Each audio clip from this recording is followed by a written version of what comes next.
안녕하세요. 오늘도 사연살롱을 찾아주셔서 감사합니다. 아무 가족 없이 초등생 아이 키우며 눈코 뜰 새 없이 일하고 있는 40대 워킹맘 김숙현이에요. 가끔 직장 동료 중에 친정 부모님께서 아이도 봐주시고 반찬도 해주시는 집 보면 그렇게 부러울 수가 없더라고요.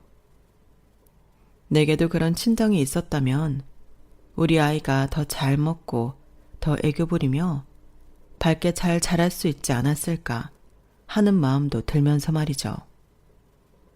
다행히 지금은 하는 일이 잘 풀려서 아이 봐주시는 아주머니의 도움을 빌려 나름 잘 생활하고 있어요. 그래도 친할머니가 봐주시는 게 훨씬 좋지 않았을까 하는 아쉬움이 남더군요. 에휴, 뭐 어쩌겠어요. 친정 부모님 두 분 다 일찍이 돌아가시고 지금껏 나 혼자 다 헤쳐왔는걸요. 그 가시밭길을 마치 맨발로 걸어온 듯한 느낌이에요. 발이 가시에 찔려 피가 나고 통증이 있어도 입에 풀 칠하느라 정신없어서 아무것도 못 챙기며 살아왔죠. 하나의 충격적인 사건을 거치면 또 하나의 거대한 산이 절 기다리고 있더군요. 현재 아이 아빠와는 이혼하고 최대한 아이와 전 남편을 떨어뜨려 놓으려 하고 있어요. 정신병 걸린 듯한 남편과 시댁에 우리 아이를 보내고 싶지도 않았거든요. 이런 절 보고 독하다고 생각하는 분들도 계시겠죠. 하지만 제 속사정을 아는 분이라면 당연한 처사라고 생각하실 거예요. 제가 살아온 인생과 결혼 이야기들은 진짜 가슴을 치고 땅을 치고 환장할 사건의 연속이었어요. 오죽하면 종교가 있는 제가 신점 치는 곳에서 점을 다 받겠어요. 예전에 봤었는데 신내림 받은 무덩이 고개를 절레절레 흔들며 그러더군요. 아이쿠야, 이건 뭐야? 뭐 이런 팍팍한 여자가 다 있나? 40대 초반까지는 남들이 인생 살면서 한 번도 겪어보지 못한 일들을 줄줄이 비엔나로 다 겪겠네. 참네. 부모 복 없고 남자 복 없어서 결혼해봤자 튕겨 나올 팔자니까 그냥 평생 혼자 살아. 그래도 자식 복 있고 일 복 있으니 평생 일만 하면서 말이야. 에휴, 불쌍해서 돈도 못 받겠다. 자, 복돈 다시 가져가. 이 돈이면 나 오늘 먹은 점심 다 채야겠다. 챙겨간 점사비를 돌려받아서 기분이 좋아야 할지 아니면 이렇게 깨름직한 점괘에 허탈해해야 할지 모르겠더라고요. 근데 지금 생각하면 그때 점괘가 맞아 떨어진 것 같아 신기하기도 합니다. 지질이 복도 없는 년이었거든요, 제가. 아직 40대밖에 안 됐지만 제가 살아온 기구한 인생을 한번 간접 경험해보시겠어요? 사연살롱 여러분들께 낱낱이 고해볼게요.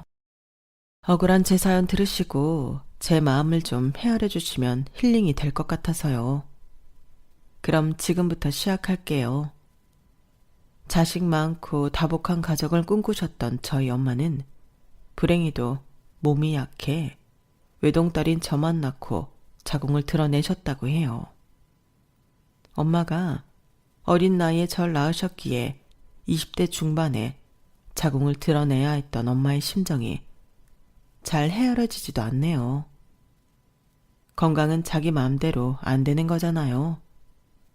아빠라도 엄마의 몸과 마음을 좀 편안하게 해줬으면 참 좋았을 텐데 그놈의 사업이 뭔지 맨날 이 사업 저 사업 한다고 집에 있던 돈만 끌어다 다 쓰고 집엔 잘 들어오지도 않았죠.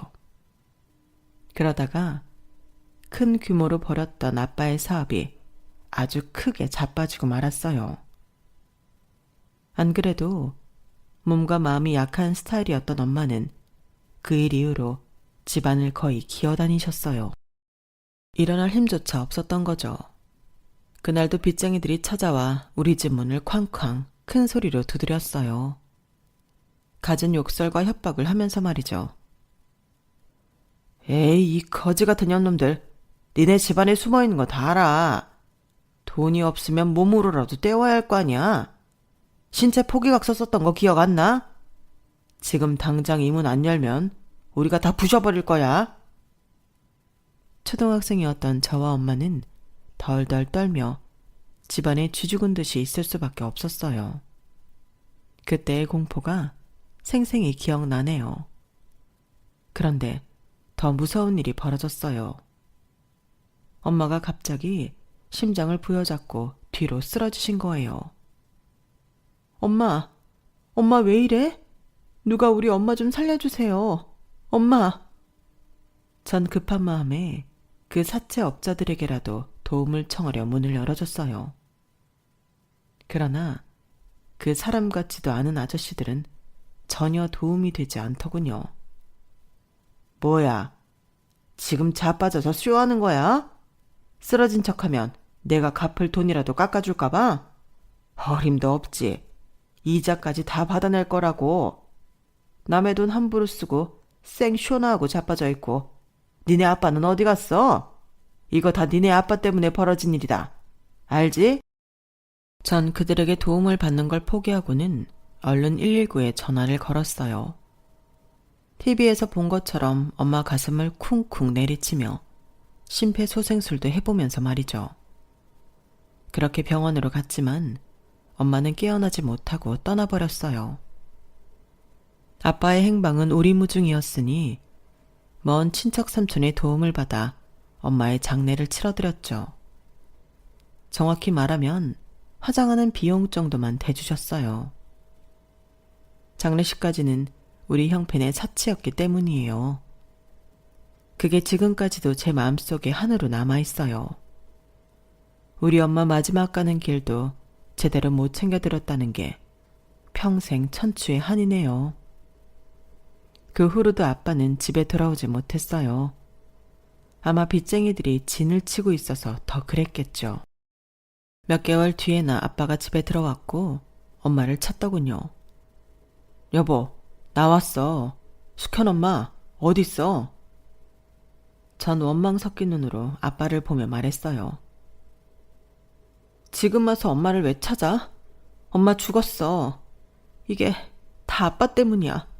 우리 엄마 살려내. 그게 무슨 말이냐, 숙현아. 네 엄마가 왜 죽어? 여보. 아빠는 그래도 그 후로 정신을 차리고 아직 초등학생이던 절 돌보려 노력하시더군요. 사업 벌이기 좋아하던 사업병은 엄마의 죽음 이후로 고쳐져서 정화조 푸는 일, 건설 현장 노가다, 지하철 화장실 청소, 목욕탕 때밀이 등 닥치는 대로 일을 하셨어요. 아빠의 그런 모습에 전 더 이상 아빠를 원망할 수도 없었어요. 아빠는 살기 위해 또 절 양육하기 위해 몸을 갈아 넣는 게 보였거든요. 돈이 뭔지 진짜 돈이 왼수인 것 같아요. 그놈의 돈을 벌기 위해 드립다 고생만 하던 아빠는 제가 중학교를 마치고 과로사 하시고 말았어요. 엄마 아빠 두 분 다 돈 때문에 잃은 것 같았죠. 가슴을 치고 통탄하며 미친 듯이 엉엉 울어봐도 세상은 똑같았어요. 제게 세상은 전쟁터 같은 느낌이었죠. 우리 부모님을 잡아먹은 꼴도 보기 싫은 돈이었지만 그래도 당장 내 배때기에 빵이라도 한 조각 넣어야 하루를 버틸 수 있었기에 어떻게든 돈을 벌어야 했죠. 전 인문계 고등학교에 진학하고 싶은 마음을 잡고 여상에 들어가 바로 취업 준비에 돌입했어요. 그래도 아빠가 개고생해서 모아놓은 현금으로 고등학교 생활은 연명할 수 있었어요. 물론 각종 알바도 병행하면서 말이죠. 여상을 졸업함과 동시에 아주 작은 중소기업에 취직했어요. 워낙 작은 회사였기에 니 일 내일 할 거 없이 한 명이 많은 일을 처리해야 했어요. 진짜 정신 없었는데 아무것도 모르는 절 옆자리에 앉은 40대 남자 과장님이 많이 가르쳐 주었어요. 정말 고맙더군요. 일하느라 정신 없었기에 서로 사적인 이야기를 나눌 시간도 없었어요. 그렇게 열심히 일을 했건만 우리의 힘으론 역부족이었는지 회사는 점점 기울어져 갔고 급기야 돌려막기 하던 어음이 빵 터지고 말았어요. 그런데 가장 중요한 사장님이 잠적을 해서 연락이 안 되더군요. 우리 직원들은 다 멘붕이었죠. 결국 몇 개월치의 월급을 받지도 못한 채 어쩔 수 없이 퇴사할 수밖에 없었어요. 돈도 없는 제가 갑자기 백수가 되니 두렵기까지 하더군요. 열심히 이곳저곳 이력서를 넣어보았지만 대학 졸업장도 없고 내세울 경력도 없는 제가 들어갈 수 있는 회사는 많지 않더군요. 그때 전 회사에서 절 많이 도와줬던 40대 과장님으로부터 전화가 왔어요. 숙현 씨, 혹시 지금 직장 찾는 중이면 내가 새로 입사한 곳에서 일해볼 생각 없어요? 마침 격리 자리가 하나 나서 연락해봤어요. 제게는 정말 한 줄기 빛과도 같은 은혜로운 제안이었어요. 묻지도 따지지도 않고 바로 달려가서 면접 보고 통과하여 일하게 되었죠. 40대 과장님의 이름은 임민재였어요. 새로운 회사에서도 같은 직책이었기에 임 과장님이라 부르며 일도 많이 배우고 가깝게 지냈죠. 날 취직시켜줬다는 감사함에 충성을 다했거든요. 어느 날은 같이 저녁 한번 먹자고 하더라고요. 월급도 받았겠다.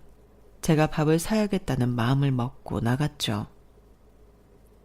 숙현 씨, 이제 고맙다는 말은 그만해도 돼요. 한 1000번쯤 들은 것 같아요. 그리고 내가 이 회사 사장이어서 내가 숙현 씨를 뽑아준 것도 아닌데 벌 그렇게 충성을 다하시나요? 그냥 편하게 해도 돼요. 아닙니다, 임 과장님.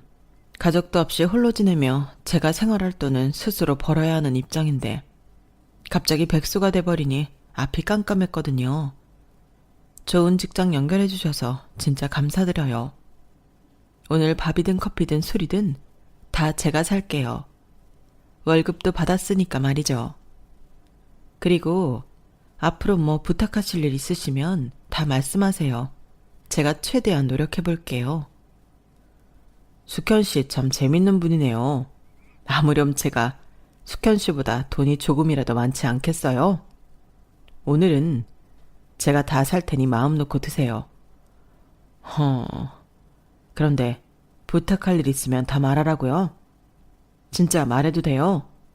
좀 어렵고 난감한 부탁이긴 한데. 괜찮습니다, 과장님. 편하게 말씀하세요. 숙현 씨, 전에 남자친구 없다고 했죠? 그럼 저랑 결혼하는 거 어때요? 순간 머리를 한 대 맞은 것처럼 띵했고 심장이 철렁하더군요.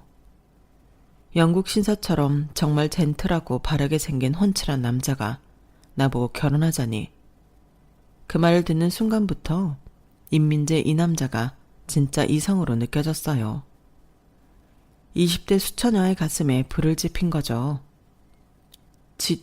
지금 뭐라고 하셨어요? 결혼이요? 아직 미혼이시고 여자친구도 없으신 거예요? 맞아요. 와이프도 여자친구도 없어요. 근데 40이 넘어가니 집안에서 결혼할 여자 찾아오라고 난리세요. 지금껏 젊음 하나로 버텨왔는데 이제 40이 넘어가니 부모님의 성화에 더 버틸 자신도 없네요. 숙현 씨 처음 보는 순간 신부감으로 참 좋겠다는 생각을 했어요. 우리 거의 20살 차이 나죠? 나이 생각하면 제가 참 도둑놈이긴 한데 그래서 숙현 씨 의견에 전적으로 따를게요. 저의 결혼 제안이 싫다면 노 해도 상관없어요. 그때만 해도 20대 초반이고 남자 손목 한번 잡아본 적 없을 때라 밀당 이런 건 전혀 할 줄 몰랐죠.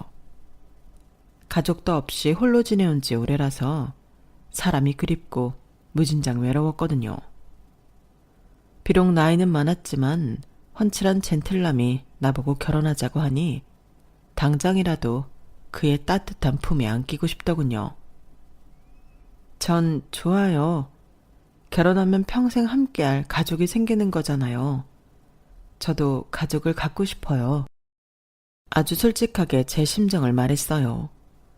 그리고 그날부로 우린 연인이 되어 데이트 과정 없이 바로 결혼 준비에 돌입했죠. 모든 게 속사포처럼 진행되었어요. 연애 경험이 없다 보니 모든 사람들이 다 이렇게 결혼하는 건 줄로만 알았죠. 몇 개월 후 남친의 부모님을 찾아뵙게 되었어요. 남친의 부모님은 저보다 더 긴장하고 계시는 듯 했어요. 뭔가 불안한 눈빛으로 제게 말씀하시더군요.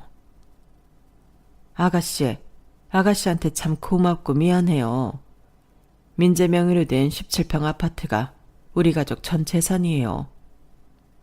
거기에서 신혼생활 시작하도록 해요. 우린 따로 월세집에 나가서 살 테니 둘만 잘 살면 돼요. 어떤 일이 있어도 우리 민재 포기하지 말고 잘 살아줘요. 제발 부탁해요. 내가 보기에 남친은 나이만 좀 많다 뿐이지 정말 완벽한 남자인데 부모들이 포기하지 말아달라고 부탁하다니 뭔가 좀 이상하긴 했어요. 어쨌든 저도 예비 시부모들에게 최대한 예의를 갖췄죠. 어머, 어머님, 아버님, 아드님을 이렇게 훌륭하게 키우시느라 고생 많으셨어요. 제가 앞으로 며느리로서 정말 잘할게요. 신혼집까지 신경 써주셔서 감사드려요. 저희 잘 살 테니 걱정 마세요. 그렇게 나름 훈훈하게 마무리 짓고 회사 동료들을 비롯한 주위 사람들에게 청첩장까지 다 돌리고 행복한 결혼식만을 꿈꾸며 지내고 있었어요. 그런데 결혼식 전날 저녁 한 통의 이상한 전화를 받게 되었어요. 울부짖는 한 남자로부터 말이죠. 난 성기철이라는 사람이에요. 우리 민재 돌려줘요. 우린 무려 20년을 함께 해온 사이라고요. 서로 없으면 죽고 못 사는 사이예요. 서로 사랑하는 사이라고요. 내일 결혼식에 민재 안 나타날 거예요. 우리 둘은 오늘 밤 비행기 타고 외국으로 떠날 거예요. 민재가 도저히 신부 될 사람한테 전화 못한다고 해서 내가 대신하는 거니까. 여튼 그렇게 알고 결혼식 취소하든가 말든가 마음대로 해요. 그 남자는 그대로 전화를 끊었어요. 여자도 아니고 남자가 내 예비 신랑과 사랑하는 사이라니 대체 뭔 소리인가 싶어서 남친에게 전화를 해봤죠. 전화를 받지 않더군요. 답답한 맘에 예비 시모에게 연락을 했어요. 성기철이라는 남자한테서 이러저러한 전화가 걸려왔다. 당최 그 남자가 하는 말을 이해 못하겠다면서 말이죠. 시모는 놀란 목소리로 모든 사실을 말해줬어요. 뭐? 기어이 그놈들이 사고를 쳤구나. 아이고야, 내 팔자야. 내 아들이 20살 때부터 여자 싫고 남자가 좋다고 웬 남자친구라며 기철이를 데려오더니 기어이 사고를 쳤어. 미안하다 얘야. 이 결혼 도저히 안 되겠다.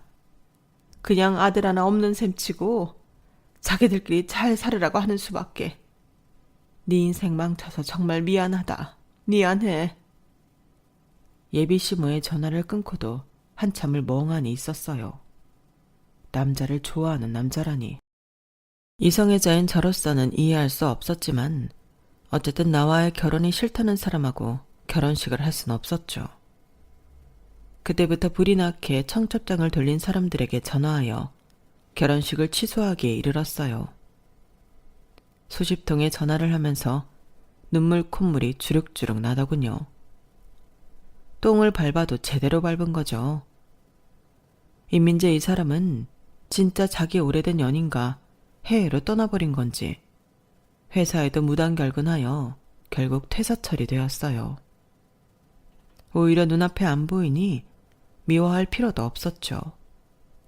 그렇게 수년 동안 미친 듯 회사 일에만 몰두했어요. 내 인생에 남자는 없나 보다 하고 새로운 남자친구를 만드는 걸 시도조차 안 해본 채 일만 했죠. 어느덧 30대가 되고 회사 내에서 과장이 되어 승승장구하고 있었어요. 그때 영업팀 경력직으로 어떤 남자 과장이 새로 들어오더군요.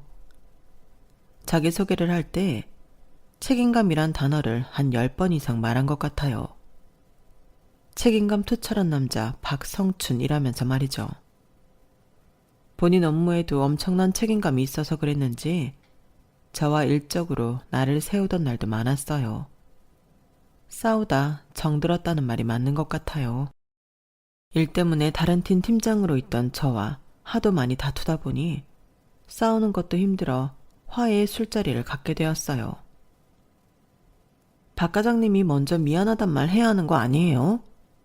우리 팀 팀원들에게까지 업무 지시를 계속 내리며 참견하고 있잖아요.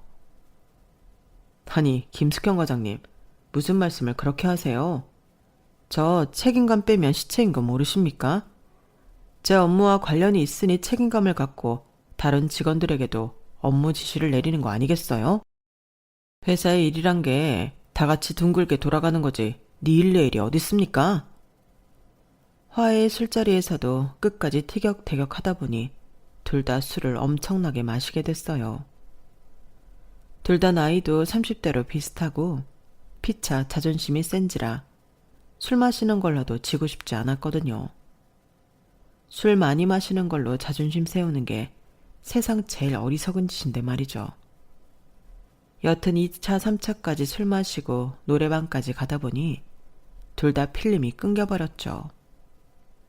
다음 날이 토요일이었는데 정신을 차려보니 아뿔싸. 제가 웬 모텔에 누워있는 게 아니겠어요. 황급히 제 옆에서 자고 있는 남자의 얼굴을 확인해보고는 놀라 자빠지는 줄 알았네요. 바로 술자리에서 티격태격하던 박선춘 과장이 침을 흘리며 곤히 자고 있더군요. 우리 둘 다 실오라기 하나 입지 않은 채로 말이죠. 술에 취해 아무런 기억이 나지 않았고 직장 동료와 이런 일로 엮였다는 게 너무 창피한 맘에 박 과장이 깨지 않게 진짜 조용히 옷을 입었네요. 얼른 이곳을 빠져나가고픈 마음으로 말이죠. 그런데 인기척에 잠에서 깬 박 과장도 화들짝 놀라더라고요. 침묵 속에서 한 3분을 보내고는 먼저 나간다고 하고 방을 나서려 했어요. 그랬더니 박 과장이 절 잡더군요. 아이고, 이런 일이. 근데 왜 이렇게 웃음이 나죠? 이거 완전 시트콤이 따로 없네요. 나 그렇게 쿨한 사람 아니에요. 이렇게 된 이상 김숙현 과장님을 그냥 보낼 수 없을 것 같아요. 우리 해장국이라도 먹고 해야지죠. 우린 그렇게 웃으며 해장국 먹고 빠이빠이 했네요. 좀 어색하긴 했지만 그 후로도 회사에서 만나면 겉으로는 전과 같이 대했어요. 하지만 서로 바라보는 눈빛이 조금 다른 걸 느끼긴 했죠. 그러던 어느 날 일정하게 하던 생리를 하지 않고 아랫배가 조금 이상하여 산부인과에 방문했어요. 아무 생각 없이 진료를 받았죠. 진료 후 의사가 대뜸 그러더군요. 축하드립니다. 임신입니다. 제 평생 그렇게 놀란 적은 없는 것 같아요. 점심시간에 진료받고 회사로 돌아왔는데 엘리베이터에서 박성춘 과장을 보고는 저승사자 본 것 마냥 뒷걸음질 치게 되더군요. 김숙현 과장님, 왜 그러세요? 무슨 일 있으세요? 전 박 과장을 회사 옥상으로 불러내어 누가 들을세라 조용히 얘기했어요. 저 어떡해요. 병원에서 임신이래요. 박 과장도 눈이 휘둥그레지더니 이내 곧 호탕하게 웃으며 말하더군요. 하하, 뭘 어떡해요, 김 과장님. 저 책임감 빼면 시체인 거 아시죠? 다 제가 책임질 테니 걱정 마세요. 우리들이 좋은 엄마 아빠가 되면 되죠. 빠르게 결혼 추진해야겠네요. 김 과장님 배 더 나오기 전에 말이죠. 우리 오늘부터 1위를 하면 될까요? 이제 숙현 씨라고 부를게요. 숙현 씨도 편하게 불러주세요. 제가 이제 숙현 씨 예비 신랑이니까요. 그의 호탕한 웃음과 결혼 이야기까지 듣고 나니 차라리 속이 시원했어요. 잠시나마 걱정했던 게 뱃속의 아기한테 미안해지더군요. 내 안에 생명이 생겼다는 게 정말 신기했어요. 솔직히 남친과의 결혼보다 내 유전자를 가진 아기가 태어난다는 사실이 더 기대됐어요. 나에게 다시 가족이 생긴다는 설레임에 잠이 안 올 정도였죠. 임신했으니 조심 또 조심하며 회사 생활을 했어요. 추진력 좋은 남친은 이것저것 알뜰하게 결혼식과 신혼여행까지 알아보더군요. 남친의 여동생은 젊은 나이에 난소암으로 세상을 떠났고 어린 남동생과 홀어머니와 함께 산다고 했어요. 예비 시모는 대학가 2층 단독주택에서 하숙집을 운영하기에 남친은 결혼해서도 그 집 1층에서 시모와 동생과 함께 살기를 원했어요. 전 가족에 대한 그리움을 안고 사는 사람이었기에 시댁이든 뭐든 많은 가족들과 함께 살 수 있다는 사실이 좋았어요. 결혼하고도 아이를 맡기고 일을 계속할 생각이었기에 시댁과 합가하면 육아 도움도 좀 받을 수 있다고 생각했죠. 드디어 시댁 식구들을 만날 날이 찾아왔어요. 최대한 단정하게 입고 선물을 하나름 챙겨서 시댁을 방문했죠. 저는 본인 손주까지 임신하고 있는 예비 며느리이기에 환영해 줄 거라 생각했어요. 하지만 그건 저만의 커다란 착각이었어요. 그딴 싸구려 선물 난 싫어. 난 우리 아들이 결혼하는 것 자체를 반대하는 사람이야. 그냥 평생 홀가분하게 혼자 살았으면 좋겠어. 아가씨, 아들아, 지금이라도 이 결혼 다시 생각해보면 안 되겠니? 뭐하러 짚을 지고 불 속으로 기어들어가? 자기 아들이 결혼한다는 걸 이렇게까지 적극적으로 반대하는 부모는 처음이었어요. 남친과 딱 20살 차이 나는 젊은 시모라 그런가 보다 라고 이해하려 했지만 진지하게 반대하는 것 같아 마음이 조급해지더군요. 어머님, 제 뱃속에 성춘씨 아이가 자라고 있어요. 저희가 결혼 안 하면 이 아이는 어떻게 하나요? 결혼해서 성춘씨 행복하게 해주고 어머님께도 잘하겠습니다. 저희 믿고 지켜봐 주세요. 됐어. 임신이란 소리 듣기도 싫어. 아직 임신한 지 얼마 되지도 않았다며? 배가 튀어나온 것도 아니고. 요즘 암암리에 그렇게 해주는 병원이 얼마나 많은데. 내가 병원 알아봐 줄 테니 그깟 거 떼버려. 다른 건 다 참아도 저한테 너무나도 귀중한 뱃속 아기한테 막말하는 건 도저히 못 참겠더군요. 어머님, 왜 제 없는 뱃속 아기한테 그런 무례한 말씀을 하시는 거죠? 떼긴 뭘 떼요? 입장 바꿔놓고 생각해보세요. 어머님이 임신하셨을 때 그런 얘기 들으셨으면 기분 좋았겠어요? 제가 흥분하며 화내자 남친이 상황을 진정시키기 위해 갖은 애를 쓰더군요. 자자, 진정들 하세요. 어머니 마음 이해하지만 저도 이제 30대 중반인데 언제까지 짝없이 혼자 살아야겠어요. 임신까지 한 마당에 저희 결혼 축복해 주세요. 저희 평생 어머니 모시고 살기로 했어요. 어머니께 제 할 도리는 다 할게요. 자, 우진아, 어머니 쓰러지시겠다. 얼른 모시고 방으로 들어가렴. 이제 고1이던 예비 시동생에게 시모를 부탁하더군요. 그런데 눈을 흘겨뜨고 있던 시동생도 저희에게 확 쏘아붙였어요. 형, 정말 1억이에요? 이건 완전 배신이라고요, 배신. 아사리판이 나버린 첫 만남에 마음이 잔뜩 상하여 터덜터덜 그 하숙집을 걸어 나왔어요. 결혼 후 시모와 함께 살기로 한 그 하숙집이 마치 지옥처럼 느껴졌어요. 불행한 내 결혼 생활이 불보듯 뻔했어요. 하지만 이 뱃속의 아기를 회사까지 다니며 저 혼자 키울 자신이 없었죠. 저의 혼란한 마음을 읽은 남친이 확신에 찬 목소리로 절 안심시키더군요. 수현씨, 걱정 마요. 나 책임감 빼면 시체인 놈인 거 알죠? 우리 아기와 수현씨 내가 끝까지 책임질 거니까 우리 어머니와 남동생 반응 너무 신경 쓰지 말아요. 내가 다 지켜줄게요. 진짜 가족을 갖고 싶다고 했잖아요. 가족은 원래 때론 지지고 볶고 하는 거죠 뭐. 우리 얼른 결혼해서 예쁜 가정 꾸리고 또 아기도 많이 낳자고요. 사랑해요. 내가 그토록 원하던 가족과 아기 이야기를 하며 사랑한다고 하니 남친을 믿을 수밖에 없었어요. 맨날 책임감 빼면 시체라고 호언장담하는 사람이니 나와 아기를 진짜 책임감 있게 지켜줄 수 있을 것만 같았죠. 찜찜한 마음이 계속되었지만 우린 결혼했고 계획대로 시모가 하숙집으로 사용하고 있던 2층짜리 단독주택에서 시댁과 합가하게 되었어요.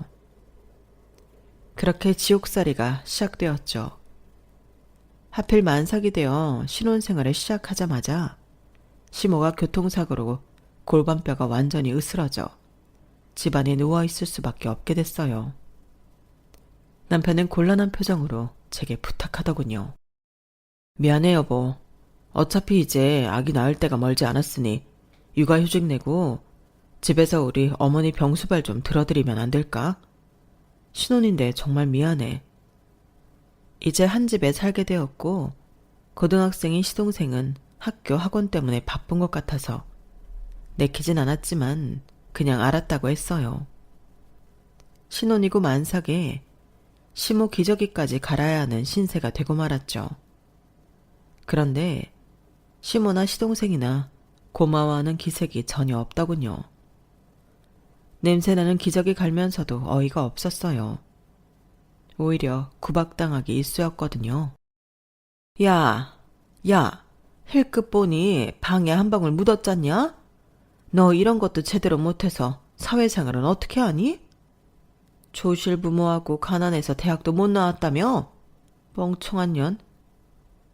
지껏 치워주는데 내 친정 부모까지 들먹이며 가난하다고 조롱하는 시모의 모습에 피가 거꾸로 솟는 것 같았어요. 전 똥기저귀를 방바닥에 패대기치며 시모에게 소리를 꽥 질러버렸죠. 어머님, 그러는 어머님도 대학 못 나온 걸로 알고 있는데요. 그렇게 깔끔하시다면 직접 화장실에 누시던가요. 전 만삭이라 배도 무겁고 해서 이만 나가봅니다. 야! 너 내 방에 똥칠갑을 해놓고 그냥 나가버리면 어떡해? 천년이 미쳤나? 뭐라고요, 어머님? 2년 전년 하지 마세요. 무식한 수준 보입니다. 어머님이 좋아하시는 아들들한테 치워달라고 전화하시든가요. 전 문을 쾅 닫고 나와버렸어요. 이렇게 시모와 한판 붙고 난 후에는 시모가 남편에게 고자질을 했는지 바로 전화가 오더군요. 자기, 어머니한테 막말하고 기저귀를 바닥에 던졌다며? 골반뼈가 다 부서져서 누워있는 노모한테 그렇게까지 모질게 대해. 당신 사람 맞아? 며느리 맞냐고. 뭐? 2년 전연하며 사람 취급 안 한 게 누군데. 나 며느리는커녕 파출부 대접도 못 받고 시집살이 하고 있어. 당신 그렇게 효자인 줄 알았다면 나 이 결혼 안 하고 아기 혼자 키우며 살았을 거야. 그리고 50대 젊은 시어머니가 무슨 노모야? 만삭인데 시어머니 똥기저귀 치워야 하는 내가 더 불쌍하다. 가뜩이나 임신해서 눈물도 많아졌는데 말도 안 되는 시댁살이와 시모 편만 드는 남편의 반응에 서러워 눈물이 왈칵 쏟아지더군요. 우리 친정 부모님이라도 살아계셨다면 어디 가서 하소연이라도 할 텐데. 하늘의 별이 되었을 우리 엄마 아빠가 너무너무 보고 싶었죠. 시모는 다행인지 몇 개월 후에 회복이 되어 걸어다닐 수 있게 되었어요. 전 그 사이 우리 아들 지호를 출산했고 목숨보다 소중한 아기를 보며 그나마 버틸 수 있었어요.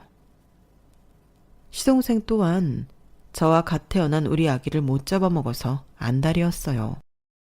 형수, 애 우는 소리 좀 안 나게 하면 안 돼요. 이제 고등학교 올라온 마당에 나 공부하는데 집중 안 된다고요. 여기 하숙하는 사람들도 다 대학생이고 공부하는 사람들이라 애가 시끄럽게 하면 안 된다고요. 애 입이라도 틀어 막아요. 도련님, 갓난 아기가 울 수도 있지. 애기 입을 틀어 막으라뇨. 아무리 아직 어려도 그렇지 삼촌으로서 조카 눈 한 번 안 맞추는 사람이 어딨어요? 참네. 걸어다닐 수 있게 된 시모는 더했어요. 애 낳고 몸조리도 제대로 못한 저에게 하숙집 대청소하라며 쉴 틈 없이 일을 시키더군요. 어머님, 저 아기 보느라 밤에 2~3시간밖에 못 잔 사람이에요. 이런 저한테 2층 집 구석구석을 다 치우라뇨. 하숙집 일은 원래 어머님이 하시던 일이었으니 어머님께서 하세요. 저 더 이상 못 움직여요. 쓰러질 것 같다고요. 뭐야? 어디서 저런 버릇없는 년을 데리고 와서리? 너 내가 우스워 보이냐? 네 남편도 회사 나간 마당에 너 나랑 한판 붙을래? 이 시모가 갑자기 제 머리를 확 붙잡고 늘어지는 게 아니겠어요? 전 너무 놀라서 시모를 밀치고는 아기가 자고 있는 방으로 들어와 방문을 걸어 잠갔죠. 말로만 구박하던 시모가 이젠 폭력까지 행사하다니 더 이상 그 집에서 살 수 없다고 생각했어요. 남편에게 당장 전화를 걸었죠. 잔뜩 짜증 섞인 목소리로 받더군요. 지금 방금 당신 어머니가 내 머리채를 잡았어. 우리 당장 분가해. 이렇게는 못 살아. 아씨, 나 오늘부로 퇴사하는 마당에 집안일로 또 전화하는 거야? 아. 육아휴직하고 있는 마당에 남편이 퇴사한다니. 방금 전 시모와 있었던 일은 아무것도 생각나지 않고 남편 퇴사란 말에 가슴이 철렁했어요. 뭐?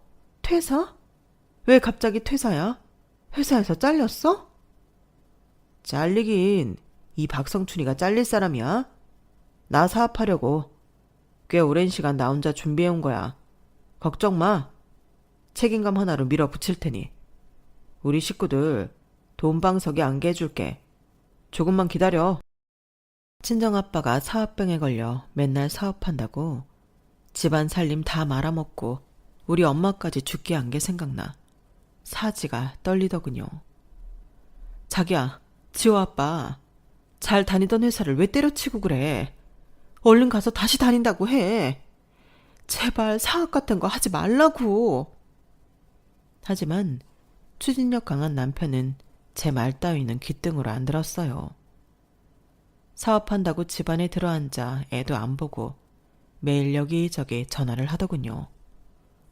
몰래 들어보면 맨날 여기저기서 돈 빌리는 전화였어요. 한심하기 짝이 없었죠. 어쩔 수 없이 채 100일도 안 된 아기를 집 근처 어린이집에 맡겨놓고 전 다시 일터로 나가야 했어요. 하숙집을 운영하며 월세를 좀 받고 있는 시모가 남편 사업자금이나 생활비를 보태줄 턱이 없었거든요.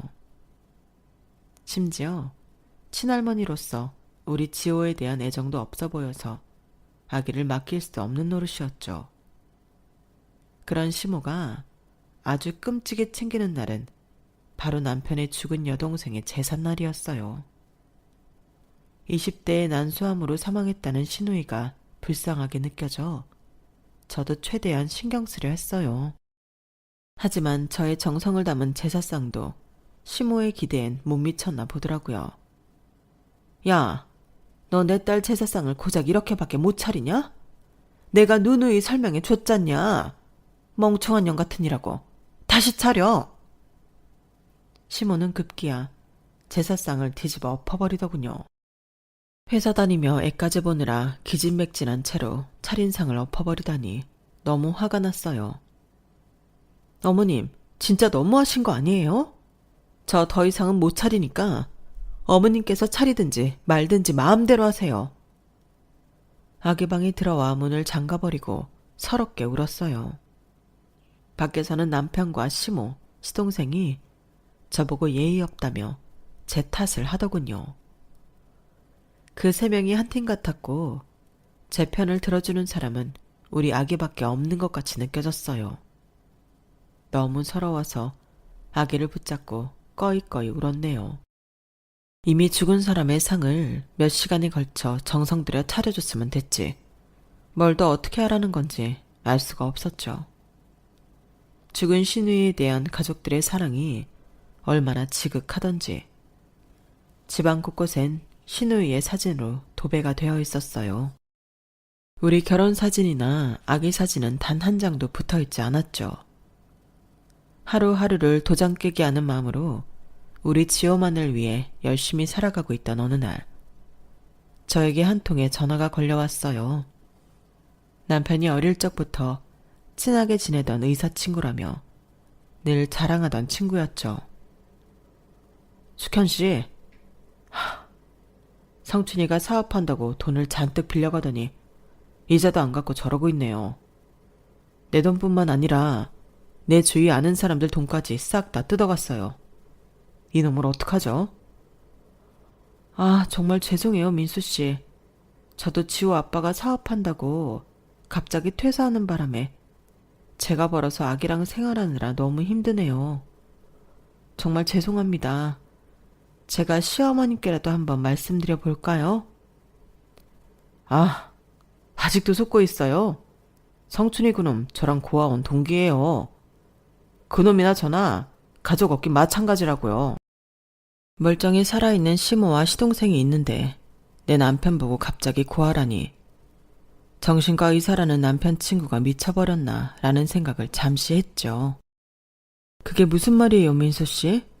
저 시어머니랑 시동생이랑 하숙집 주택에서 같이 사는 거 아시잖아요.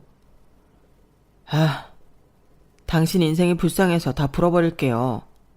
당신 시댁 다 가짜라고요. 그 하숙집? 대학 때 석춘이가 하숙생으로 들어가면서 주인 아주머니 딸내미를 좋아해서 3년 정도 연애했어요. 아주머니한테 결혼 허락까지 받으면서 말이죠. 그런데 여친이 결혼 앞두고 난소암으로 몇 개월 만에 죽어버렸어요. 그 후로 책임감 운운하며 자기 여친 엄마였던 하숙집 아주머니와 여친 남동생까지 책임지게 된 거예요. 마치 자기 친어머니처럼 모시면서 말이죠. 신우이 제사까지 모시고 있다고 했죠. 그 사진 속 여자가 바로 성춘이 옛날 여자친구라고요. 제발 정신 좀 차려요. 남편 친구의 폭탄 발언에 머릿속이 새하얘졌어요. 그래서 그렇게 우리 결혼을 반대하지 못해 안달이었으며 내가 낳은 아이를 남보다 못한 시선으로 차갑게 대했었구나. 내가 남편의 전 여자친구의 어머니와 그 남동생을 모시고 살며 전 여친의 제사상까지 차려왔다는 사실에 소름이 끼쳤어요. 당장 남편에게 따져 물었죠. 그랬더니 돌아오는 대답이 더 소름 끼치더군요. 나 책임감 빼면 시체인 사람이잖아. 다 불쌍한 사람들인데 어떡해. 내가 케어할 수밖에. 지호 엄마, 자기 지금까지 잘해왔잖아. 앞으로 지금처럼 계속 우리 가족 영원히 행복하게 살면 안 될까? 당신은 완전히 미친 거야. 당신의 죽은 여자친구와 그 가족에 대한 책임감을 왜 나한테 전가해? 그렇게 좋으면 당신은 평생 그 속으로에서 살아. 다시 우리 아기 볼 생각하지 마. 전 그 길로 아기와 함께 그 집을 나왔어요. 날이 밝는 대로 바로 이혼 전문 변호사를 찾아가서 이혼 소송을 제기했죠. 몸과 마음이 힘들고 고달픈 상황에 절 오랫동안 봐오신 회사 사장님께서 절 부르시더군요. 저에게 늘 친아버지처럼 잘해주시던 분이라 엉엉 울면서 상황 설명을 다 했어요. 박성춘 그 사람 진짜 사이코구만. 우리 회사 그만두고 웬 사업 벌인다고 할 때부터 심상치 않았지. 그럼 내가 제안하려던 게 김 과장에게 타이밍이 딱 좋구만. 네?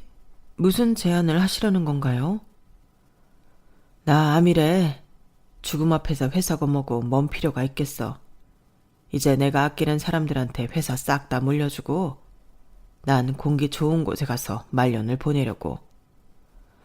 나 몇 년 전에 사고로 가족 다 잃은 거 알지? 나한텐 회사 사람들이 내 가족이나 다름없어. 김 과장을 거의 20년 동안이나 봐온 결과 내가 충분히 믿을 만한 사람이니 앞으로 이 회사의 중책을 맡아주게나. 연봉은 최고 대우로 책정할 테니 말이야. 사람이 죽으라는 법은 없구나 라는 생각이 들더군요. 감사하고 또 감사하는 마음으로 회사의 높은 직책에 올라 열심히 일하며 고연봉을 받게 되었죠. 전 남편에 대한 이혼 소송은 계속 진행 중입니다.